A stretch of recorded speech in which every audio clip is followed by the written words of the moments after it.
Kelihatan, Bang. Kelihatannya. Nah, jadi ini adalah terkait neurotransmitter ya. Ini adalah terkait neurotransmitter ya.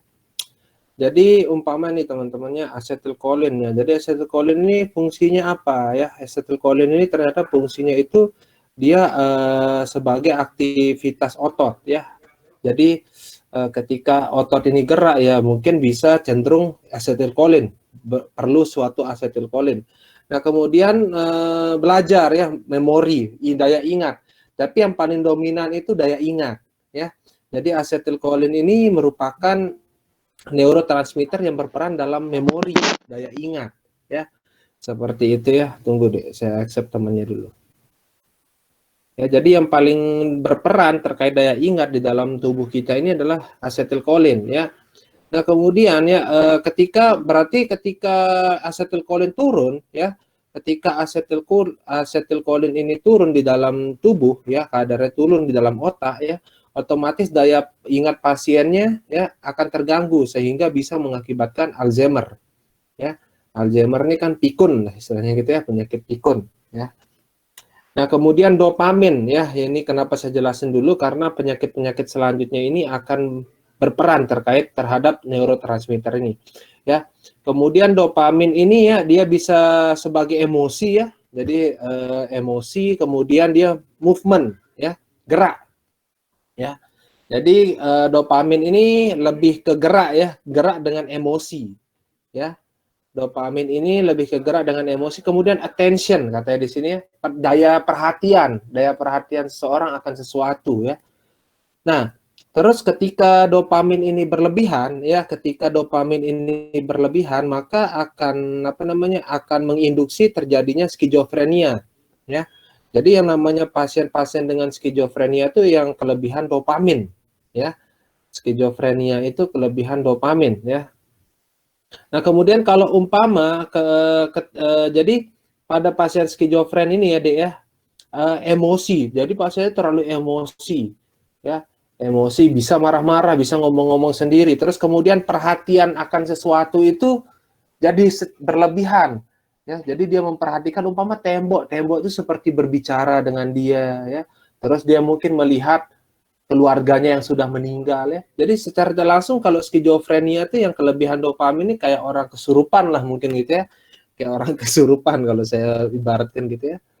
Terus kemudian ketika dopamin ini rendah kadarnya ya, maka akan bisa menginduksi penyakit yang namanya Parkinson ya.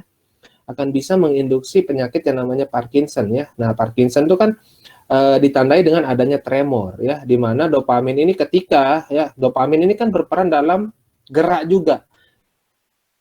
Berarti ketika pasiennya itu mengalami penyakit Parkinson ya, movement disorder kita bilangnya, movement disorder. Jadi gangguan gerak ya, Parkinson itu gangguan gerak ya.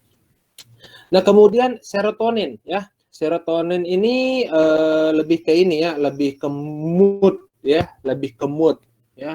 Norepinefrin juga demikian ya. Norepinefrin ini ya, jadi intinya kalau serotonin dan norepinefrin ini nanti lebih ke depresi ya. Jadi dia ketika turun serotonin dan norepinefrin ini dapat mencetus kondisi yang namanya depresi ya. Jadi seperti itu ya, cemas, panik ya. Cemas, panik itu ya kekurangan serotonin dan norepinefrin ya. Seperti itu. Nah ya. Nah, jadi simpelnya apa ya? Simpelnya dari penyakit-penyakit ini, misalkan Alzheimer ya, Oh, kekurangan asetylcholine, berarti bagaimana cara kita meningkatkan jumlah asetylcholine? Seperti itu ya.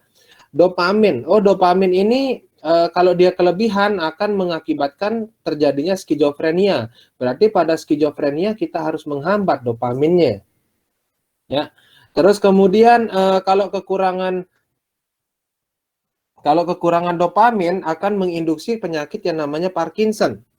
Berarti kita harus tingkatkan dopamin pada pasien yang mengalami Parkinson, ya. Terus kemudian serotonin dan norepinefrin, depresi, cemas, terus kemudian panik seperti itu ya.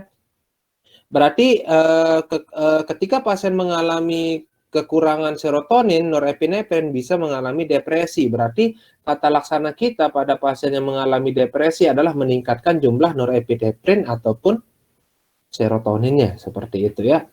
Sekarang kita bahas penyakit saraf movement disorder ya, yaitu Parkinson ya. Kita bahas terkait Parkinsonnya terlebih dahulu ya. Sebentar.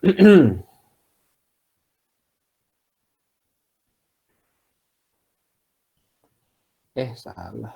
Ya udah nggak apa-apa pakainya. Parkinson.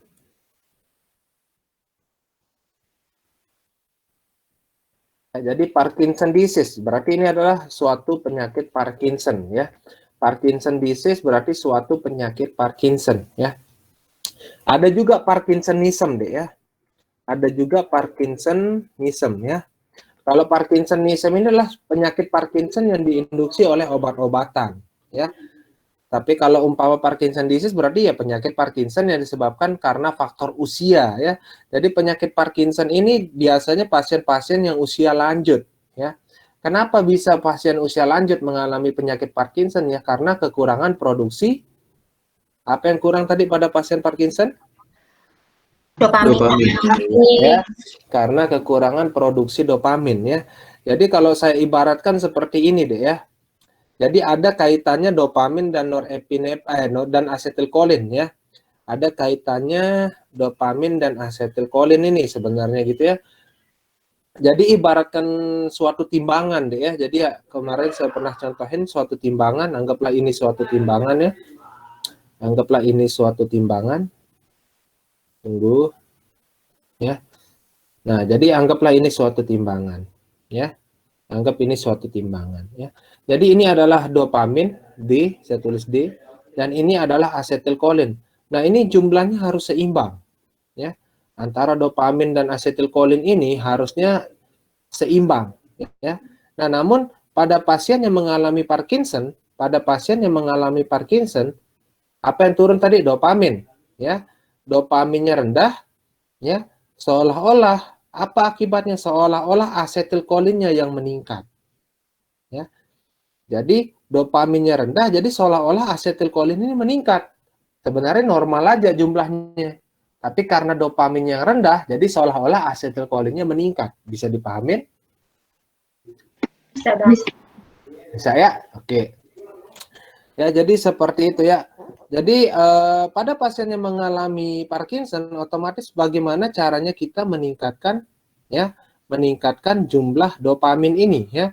Dopamin tadi saya bilang lebih ke gerak ya.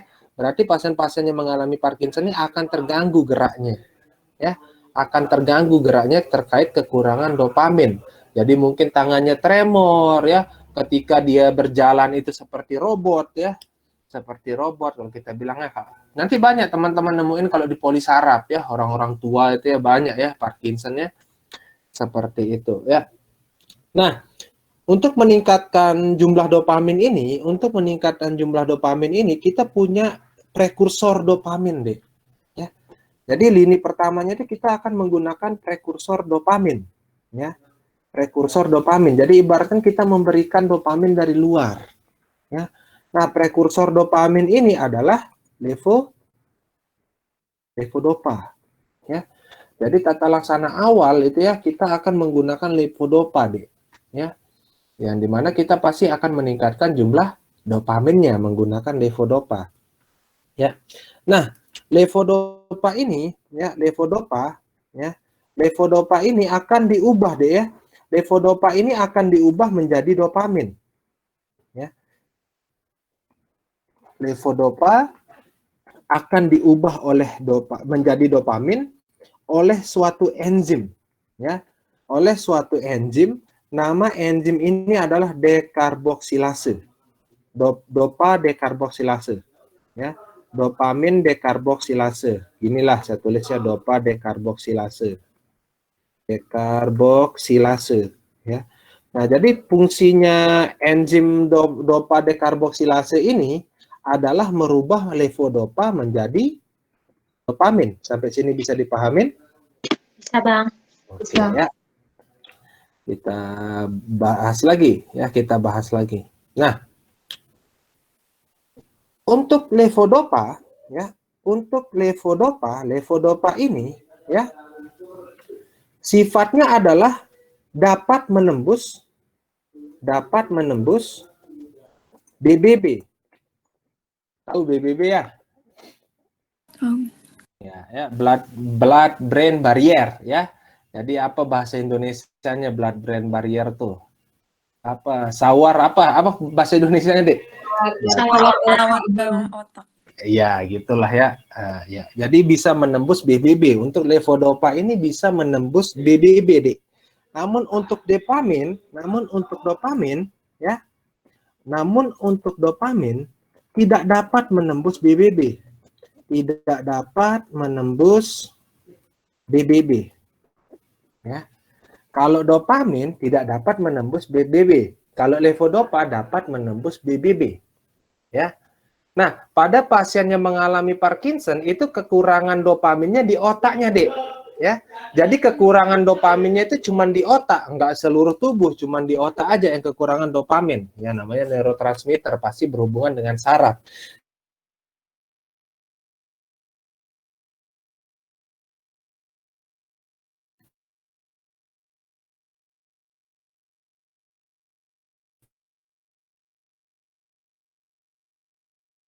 Jadi di otaknya aja enzim silase. Enzim dopa dekarboksilase ini ada di seluruh tubuh, Dek. Ya. Berarti ketika pasien mengkonsumsi levodopa, ya, levodopa ini akan diubah menjadi dopamin oleh enzim dopa dekarboksilase. Ya. Jadi ketika pasien mengkonsumsi levodopa ini akan diubah menjadi dopamin oleh enzim dopa dekarboksilase, ya. Dan perubahan ini terjadi di seluruh tubuh, ya. Terjadi di seluruh tubuh dari ujung kaki sampai ujung kepala, ya. Bisa dipahamin? Bisa, Bang. Sampai sini bisa dipahamin ya. Oke. Nah, ketika levodopa diubah menjadi dopamin, ketika levodopa diubah menjadi dopamin di jaringan perifer, ya, berarti dopamin yang ada di jaringan perifer ini tidak dapat menembus BBB, ya. Berarti dopamin yang ada levodopa yang sudah diubah menjadi dopamin di jaringan perifer tidak dapat menembus BBB. Ya, tidak dapat menembus BBB. Sehingga biasanya pasien ketika diberikan levodopa akan dikombinasi, deh. Jadi levodopa itu biasanya kita kombinasi, ya, kombinasi dengan karbidopa atau benserazid. Ya, karbidopa atau benserazid. Nah, tujuan dari karbidopa atau benserazid ini akan menghambat enzim dopa dekarboksilase.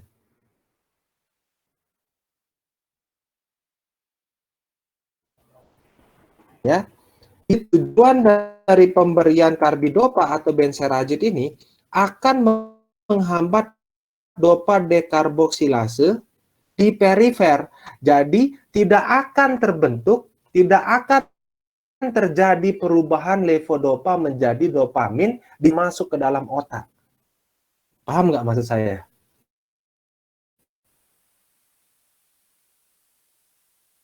Paham. Paham ya? Ada yang belum paham?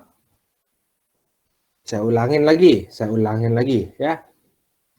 Jadi levodopa itu akan diubah menjadi dopamin. Ya. Oleh suatu enzim yang namanya dopa dekarboksilase. Tuh, ya ingat. Levodopa pada pasien Parkinson, kita membutuhkan dopaminnya di otak. Ya. Bukan di perifer, tapi di otak. Ya. Nah, levodopa ini sifatnya dapat menembus BBB. Levodopa ini sifatnya dapat menembus BBB.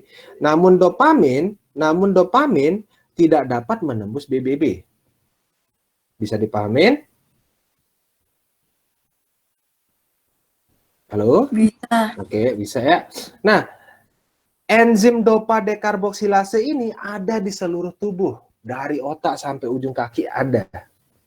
Ya, berarti ketika pasien mengkonsumsi suatu levodopa, karena adanya enzim dopa dekarboksilase di perifer, otomatis akan terjadi perubahan levodopa menjadi dopamin di jaringan perifer. Ketika levodopa berubah menjadi dopamin di jaringan perifer, dopamin ini tidak mampu menembus BBB.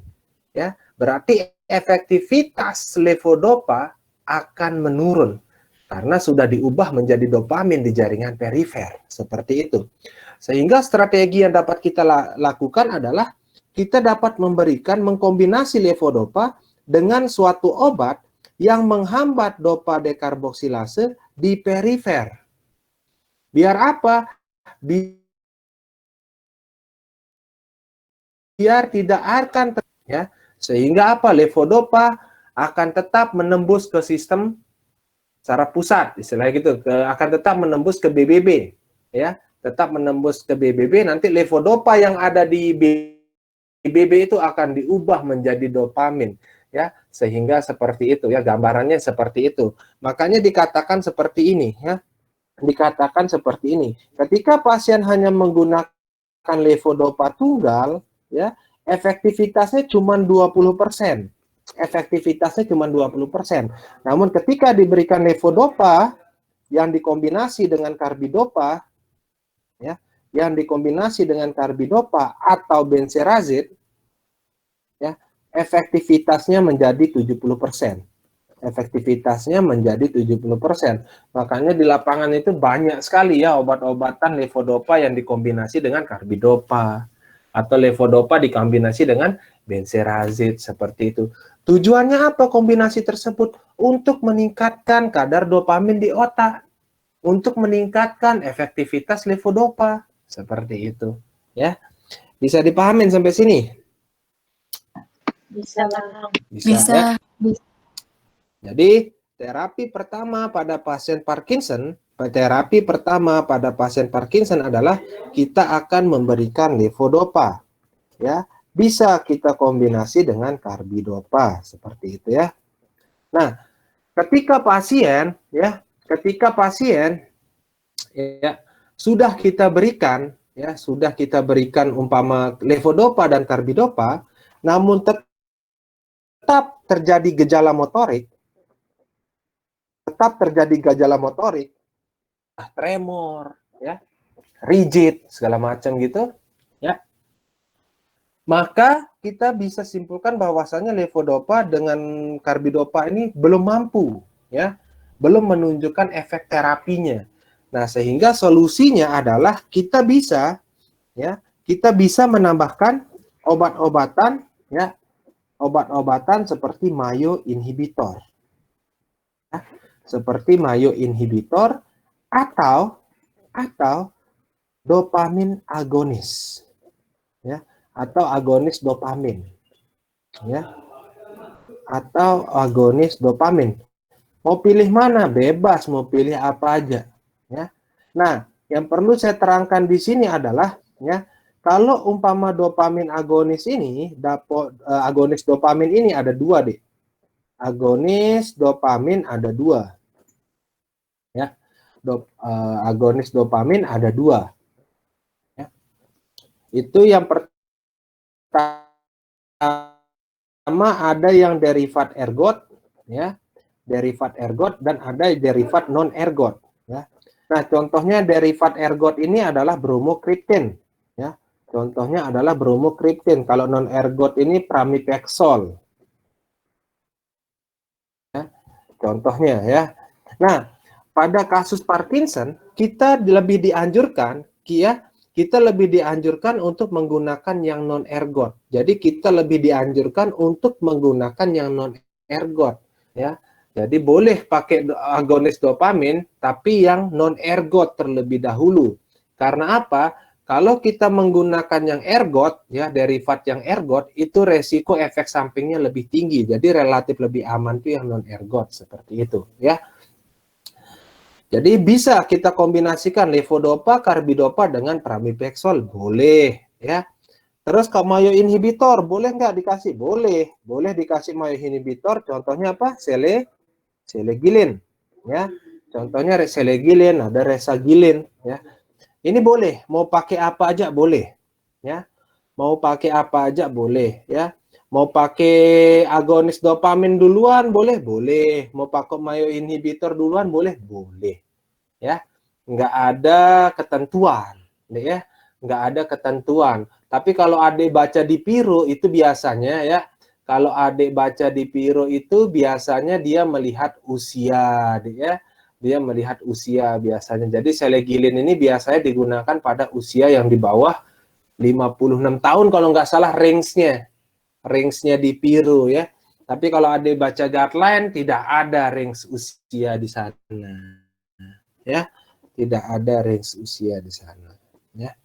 Nah, kemudian ya ketika kita sudah menggunakan obat-obatan ini, umpama saya sudah menggunakan levodopa, terus kemudian kombinasi dengan agonis dopamin, terus kemudian kombinasi dengan mayo inhibitor juga. Jadi umpama udah pakai 3 obat nih, Dek.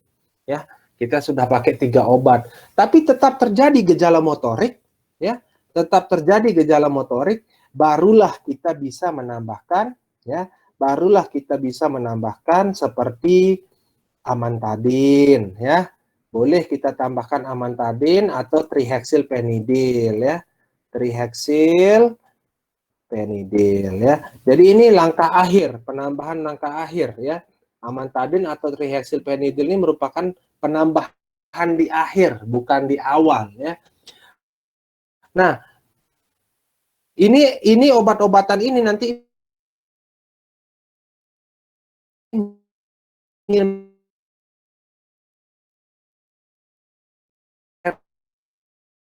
alergik, deh, ya. Jadi nggak terlalu direkomendasikan pada usia lanjut, ya. Seperti itu, ya. Jadi boleh digunakan, ya, boleh digunakan kalau umpama obat-obatan, ya, obat-obatan yang sudah ini, ya, yang seperti levodopa, karbidopa, mayo inhibitor atau agonis dopamin sudah dipakai tapi nggak efektif, baru boleh ditambahkan amantadin atau trihexylpenidil seperti itu, ya. Bisa dipahamin step-stepnya? Bisa, Bang. Bisa.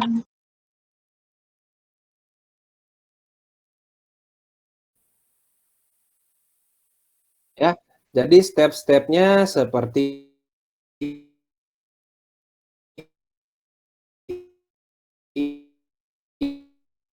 ini deh, ya. Step-stepnya sesuai, ya.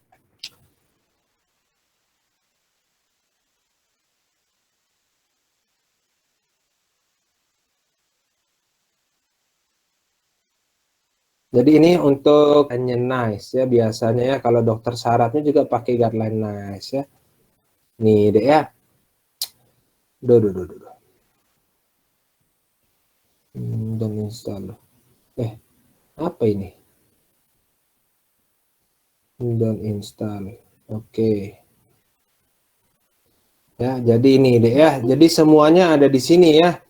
Nah, ini deh, ya, terkait perbaikan more improvement in motor symptom. Jadi memang paling bagus levodopa ini, ya. Memang paling bagus levodopa ini. Ya, jadi di sini sudah ada semua deh, ya. Sudah ada semua terkait step-step terapinya seperti apa. Jadi step-step terapinya seperti saya bilang tadi. Ya, step-step terapinya terkait yang di NICE seperti itu, ya. Jadi ini, ya. Jadi pemberian levodopa in early stage, jadi awal pada kasus Parkinson, ya. Terus kemudian dapat dipertimbangkan pemberian dopamin agonis, ya. Kemudian levodopa atau mayo inhibitor, monoamin oksidase, ya. Terus habis itu for people in the early stage Parkinson disease, ya. Kalau umpama, ya, motor simptomnya, ya, mengganggu kualitas hidupnya.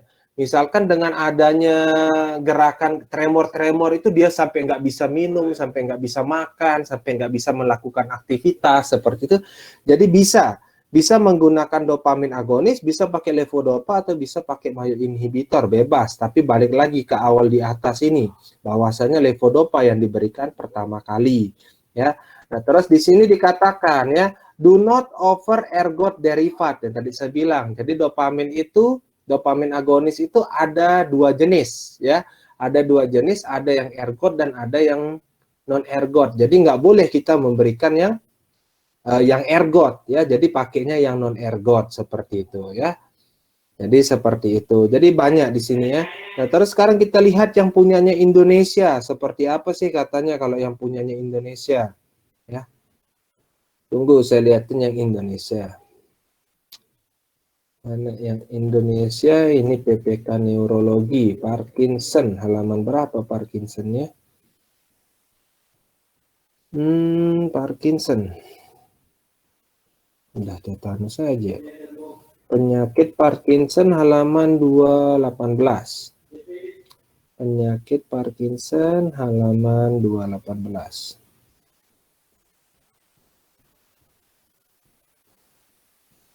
Oke. Ntar deh 218. Nih. Ya, ini ya. Ini terkait terapi ya, terapi pada pasien Parkinson menurut yang Indonesia ya. Menurut yang punyanya Indonesia. Tunggu, mana dia?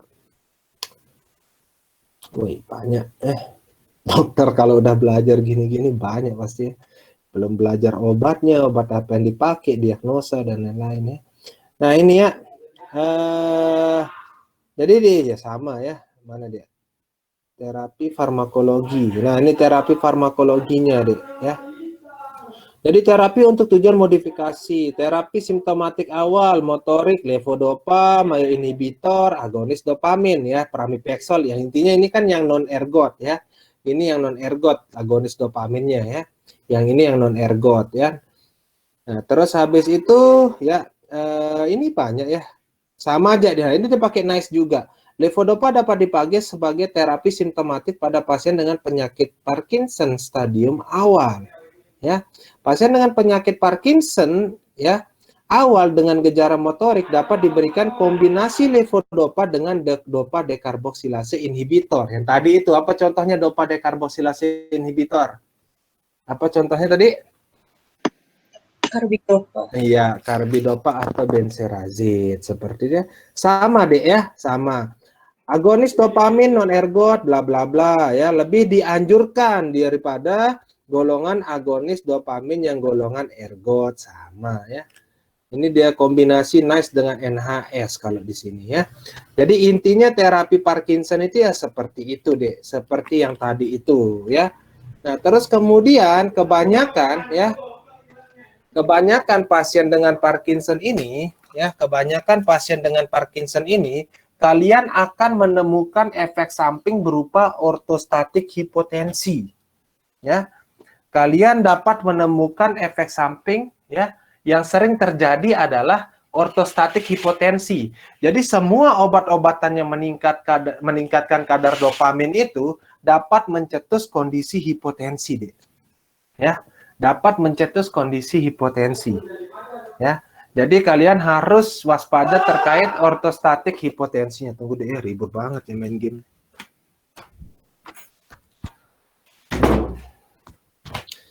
Ya, jadi seperti itu deh ya. Jadi yang perlu kita waspadai ketika pasiennya menggunakan levodopa, ketika pasiennya menggunakan pramipexol atau selegilin, itu yang perlu diwaspadai adalah hipotensi ortostatiknya. Masih ingat hipotensi ortostatik pakai apa? Di mana saya jelasin hipotensi ortostatik kemarin? Hati. Di mana ya hipertensi? Masih ingat terapinya pakai apa? Kalau hipotensi ortostatik? Norepinefrin. Hipotensi ortostatik pakai apa terapinya kemarin? Saya jelasin. Dopamin. Apa? Hipotensi ortostatik. Pasien mengalami hipotensi ortostatik. Terapinya apa? Dopamin. Dopaminnya nyebabin. Bukan dopamin yang deh ya, bukan dopamin yang inotropik gitu ya, bukan vasopresor itu ya. Pakai apa kemarin saya bilang? Ada yang nyatet? Midodrine. Ya, miodrin atau fludrocortisone. Hipotensi ortostatik bisa menggunakan midodrin atau fludrocortisone. Ya, seperti itu. Ya, itu tentang Parkinson ya.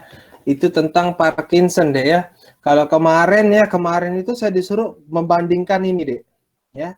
Jadi antara pasien yang menggunakan dopamin agonis atau maya inhibitor mana yang lebih bagus ya. Karena dia ini sama deh. Ya. Karena dia ini sama ya. Sama studinya ya. Kemarin tuh disuruh ini terus saya minta, "Dok, datanya mana?" Saya bilang kayak gitu. "Oh iya ya, aku nggak punya data." Dia bilang, "Ya mana pasiennya?" Kan susah kalau kita membandingkan ya. Kita perlu ngikutin pasiennya ya. Minimal berapa bulan, kayak minimal 3 bulan kita ngikutin untuk melihat efektivitas terapi itu ya. Terus pasien mana aja yang pakai selegilin, pasien mana aja yang pakai pramipexol, itu kita perlu bandingin juga ya. Semua banyak dan disuruh tahu nih perbedaan outcome-nya terkait selegilin dengan pramipexol kayak gitu kata dokternya. Jadi kita disuruh bandingin, tapi nggak punya data, gimana cara mau bandingin ya, akhirnya nggak jadi, ketawa-ketawa sendiri gitu ya. Ini menarik untuk dibandingkan ya. Karena kelasnya sama, jadi rekomendasi guideline-nya ada bandingan mana yang lebih bagus kalau diberikan pada orang Indonesia ya, seperti itu. Sampai sini ada yang ingin berdiskusi terkait Parkinson?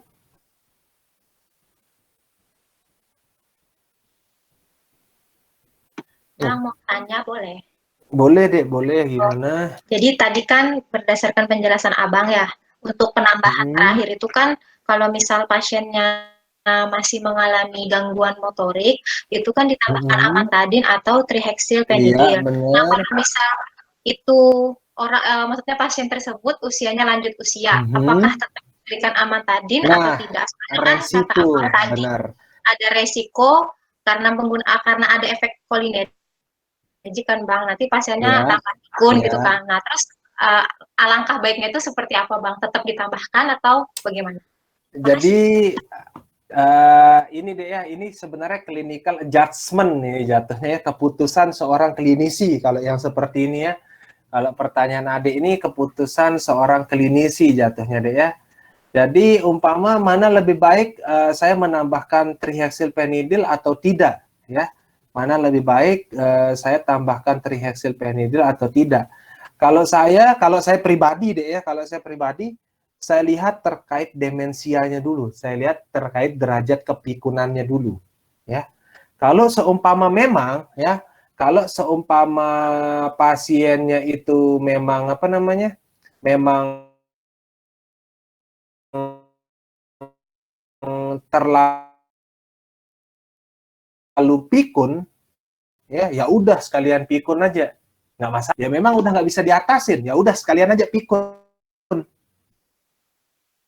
Jadi saya lebih menggunakan trihexylpenidil. Tapi kalau umpama, paham nggak maksud saya, Dek? Kalau sudah ibaratkan kayak motor rusak, mau dirusakin kayak gimana pun ya udah nggak bisa diperbaiki kayak gitu istilahnya. Tapi kalau seumpama demensianya ini masih ringan, umpama dia masih lupa namanya di mana dia naruh kunci, ya. Terus habis itu jalan ke suatu tempat itu di mana, umpama dia tadi habis naruh barang, ya. Terus tiba-tiba dia lupa naruh barang itu di mana, kayak gitu, umpama kayak gitu, ya. Terus masih yang baru-baru yang dilakukannya lah yang dia lupain, ya. Misalkan tadi saya habis dari mana ya, kayak gitu itu kan masih baru-baru. Tapi ya kalau yang masih lama, yang udah lama-lama itu dia masih ingat, ya, kayak nama anaknya, itu masih ingat. Jadi saya lebih tidak memberikan trihexylpenidil daripada pasiennya makin pikun, ya. Istilahnya kayak gitu ya. Nah, nanti bagaimana dengan Parkinsonnya kalau seumpama saya tidak memberikan trihexylpenidil? Ini kan clinical adjustment. Bagaimana dengan Parkinsonnya seumpama kalau saya tidak memberikan trihexylpenidil? Umpama kayak gitu. Ya, jangan terlalu banyak beraktivitas. Ya. Jadi perlu kalau umpama, karena apa? Ketika dia terlalu banyak beraktivitas, takutnya apa? Takutnya nanti dia umpama dia kebanyakan jalan, kebanyakan jalan jatuh patah tulang. Bahaya. Itu kan jatuhnya itu juga kita harus pertimbangkan karena kan gaya apa istilahnya gangguan gerak ya, takutnya dia kecelakaan. Ya udah jangan terlalu banyak bergaya. Kalau mau makan mau apa nanti tinggal disuapin sama apa namanya sama anaknya mungkin kayak gitu ya, cucunya mungkin seperti itu ya. Jadi clinical judgment. Jadi dokternya mau pakai apa ya bebas istilahnya kayak gitu ya. Tapi ini yang keputusan klinisin ini dilakukan pada pasien Parkinson ya, pada pasien Parkinson yang memiliki gejala demensia. Atau bisa juga seperti ini, Dek. Atau bisa juga seperti ini ya. Jadi demensianya juga diterapi ya. Demensianya juga diterapi. Misalkan mau pakai rivastigmin terapi demensianya, umpama pakai untuk ningkatin jumlah asetilkolinnya, ya, pakai rivastigmin. Bisa juga seperti itu, ya. Jadi istilahnya trihexylpenidilnya tetap masuk, tapi diiringi dengan pemberian rivastigmin. Bisa juga seperti itu, ya, diiringi dengan pemberian obat-obatan Alzheimer-nya seperti itu. Bisa juga seperti itu ya. Jadi itu istilahnya clinical judgment ya, clinical judgment ya, keputusan klinisi. Yang mana sih yang lebih bermanfaat untuk pasiennya? Biasanya itu yang lebih dilihat ya. Seperti itu jawaban saya ya, karena ini kan clinical judgment ya. Baik Bang, terima kasih Bang. Ya. Terus ada lagi?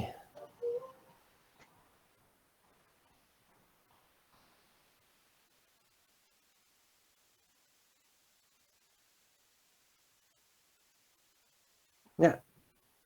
Tapi saya pernah nonton deh ya. Saya pernah tuh gitu ya, saya nggak tahu alat apa ya. Tunggu dulu YouTube ya. YouTube. Saya pernah nonton soalnya Parkinson. Itu kayak di listrik kayak apa mungkin ya. Saya pernah nonton. Tunggu deh. Tapi saya nggak tahu itu alat apa ya.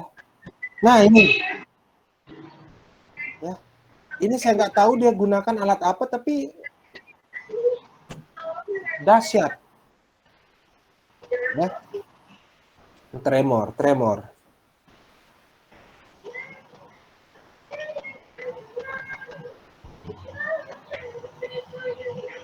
Kelihatan kan videonya? Kelihatan nggak videonya? Kelihatan Bang. Kelihatan ya.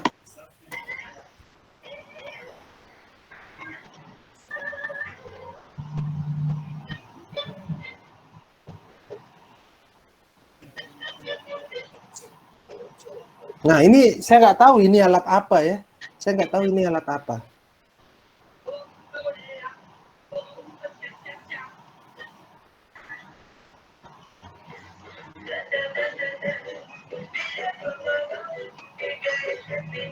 Boleh di-mute dulu nggak? Siapa itu? Halo? Siapa yang lagi nonton TikTok ini? Boleh di-mute dulu nggak? Ah ya, oke, makasih ya.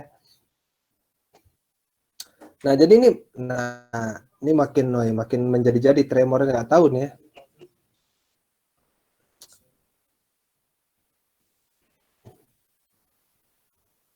Nah, ini kalau udah kayak gini nih mengganggu kualitas, ini maksud saya udah mengganggu kualitas hidupnya. Tremornya udah seperti itu.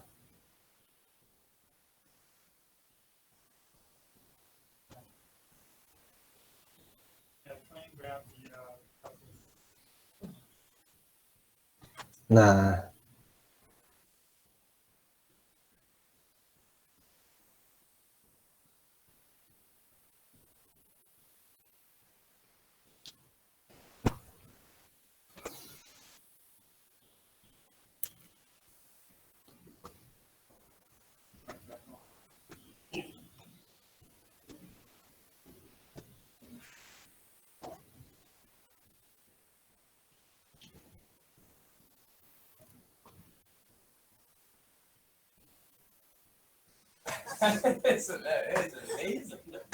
Nah ya, nggak tahu tapi alatnya nih ada nggak di Indonesia kayak gitu ya?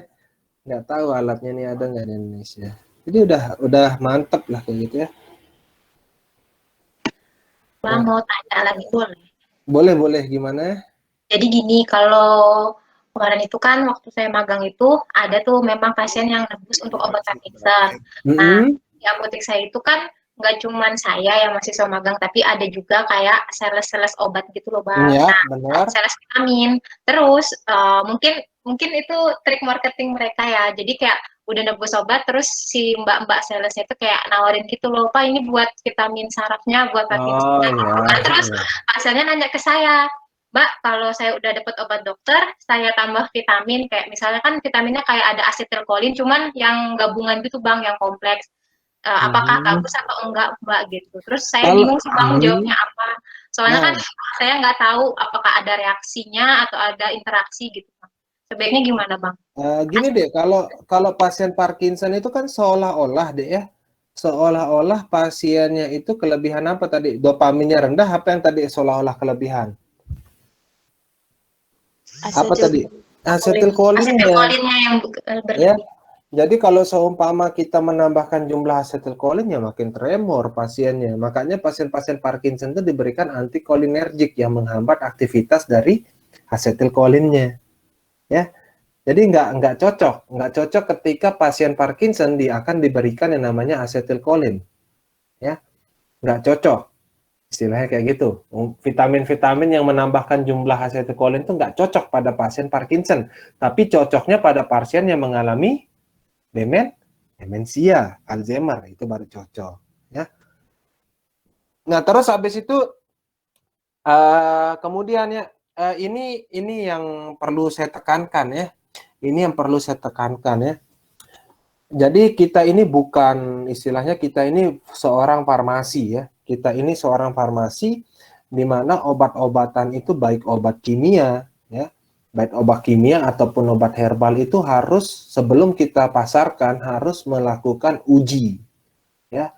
Banyak uji yang perlu uji klinis, uji preklinis itu harus dilihat.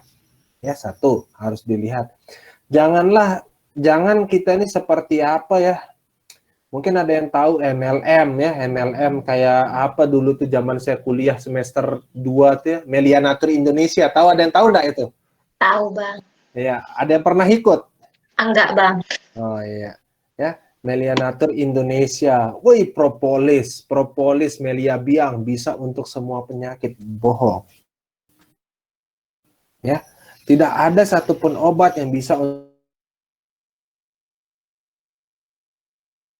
untuk semua penyakit. Satu, ya. Kedua, herbal di Indonesia, ya, herbal di Indonesia deh ya, belum tahap ya. Jadi penelitiannya tuh belum sampai randomized control trial deh.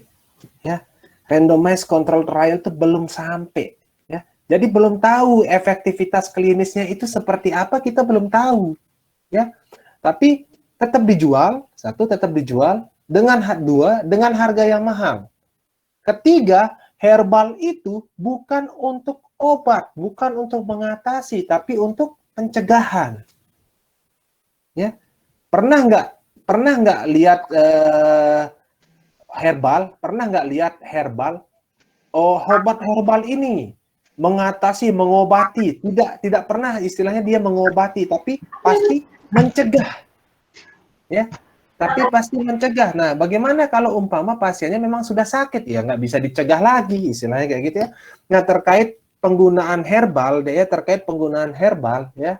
Satu, kalau adik nanya ke orang herbal medicine, ya, kalau adik nanya mungkin ke apoteker yang herbal medicine, mungkin dia lebih apa namanya? Mungkin dia lebih membela tentang herbalnya, ya, dibandingkan obat-obatan kimia seperti itu. Tapi kalau adik tanya ke saya lebih membela obat-obatan kimia. Kenapa demikian? Ya, kenapa demikian? Karena obat-obatan herbal kita belum mencapai ke randomized control trial. Jadi perlu dilakukan studi lagi biar bisa dipasarin, biar dokter itu bisa ngeresepin herbalnya. Ya, Seperti itu. Kalau di Cina itu bagus-bagus herbalnya, Dek. Kenapa demikian? Karena dia sudah melakukan penelitian sampai randomized control trial. Ya, penelitiannya dia. Jadi pakai placebo, ya. Ada yang pakai placebo, ada yang dengan herbal itu di compare mana yang lebih bagus ke pengeluaran efektivitasnya, ya. Itu kalau Cina, kalau Indonesia belum sampai sana. Dan saya senang sekali ya bahwasanya Dexa itu ternyata akan melakukan uji terhadap herbal-herbalnya sampai ke randomized control trial. Mungkin dalam waktu 10 tahun atau 20 tahun ke depan dokter sudah banyak yang meresepkan herbal. Ya, tapi herbal apa dulu yang diuji? Misalnya seperti Imbos, umpama sekarang Imbos itu juga saya nggak tahu efektivitasnya seperti apa. Ya, karena kalau adik baca mungkin nggak ada penelitian yang jauh. Ya, apakah Imbos itu beneran meningkatkan sistem kekebalan tubuh, istilahnya kayak gitu kan? Jadi mungkin pada hewan mungkin iya, bagaimana dengan manusia? Oke, mungkin pada manusia meningkat sistem kekebalan tubuhnya. Bagaimana dengan orang yang sakit? Apakah penyembuhannya jadi lebih cepat ketika diberikan Imbos? Nah, itu yang perlu kita lakukan penelitian-penelitian itu. Karena kan kita kan berdasarkan evidence-based medicine, berdasarkan penelitian-penelitian tentang obat-obatan seperti itu ya. Kalau adik nanya saya terkait herbal, jadi saya no dulu ya. Saya no dulu karena penelitian kita belum sampai ke sana. Ya, penelitian kita belum sampai ke sana. Jadi herbal itu ya bagus lah untuk istilahnya kayak multivitamin sehari-hari, bukan untuk pengobatan. Jadi cuma multivitamin aja untuk pencegahan kayak gitu ya. Jadi kalau umpama ditanyakan seperti itu untuk pasiennya ya, oh iya Bu, ini pencegahan. Umpama apakah ini makin parah nggak? Oh iya Bu, ini untuk pencegahan Bu. Jadi bagus-bagus saja kalau Ibu sebelumnya belum pernah mengalami ya. Jadi kadang-kadang kalau saya lihat di apotek itu deh ya, jadi pasien